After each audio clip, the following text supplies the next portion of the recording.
Hi అండి అందరికీ. ఎలా ఉన్నారు? నేనైతే చాలా బాగున్నానండి. సో, ఈరోజు రథసప్తమి. దానికోసం నేనైతే దేవస్థానంకైతే పోతా ఉన్నాను.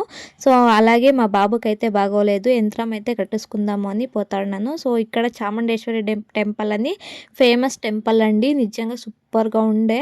ఈరోజు రథసప్తమి వేరే కదా! Super decoration and variety variety డెకరేషన్‌లు అండ్ ఇంకా కొంచెం అంటే పాటలు పాడడం అంతా ఉండే అండి. నిజంగా చాలా హ్యాపీగా అనిపించే వచ్చినందుకు కూడా. సో, నాకైతే తెలీదండి ఈరోజు రథసప్తమి అని. సో, చూడొచ్చు అమ్మవారు ఎంత బాగా అలంకరణ చేసిండారంటే అంత బాగా అలంకరణ చేసిండారు. సో, ఇంకా ఇక్కడైతే కాళికాదేవి అయితే ఉందండి. గణపతి. సో, కాళికాదేవి అయితే ఉంది. ఇక్కడ ఏమైనా కోరికలు కోరుకుంటే చాలా బాగా నెరవేరుతావని చెప్తారండి. సో, నేనైతే మా బాబు కోసమని వస్తే యంత్రం కట్టేసుకుందామని. సో, ఇంకా కట్టేసుకున్నాక నేనైతే వాపస్ అయితే ఇంటికి వెళ్ళిపోతా ఉన్నానండి. సో, థ్యాంక్ యూ అండి.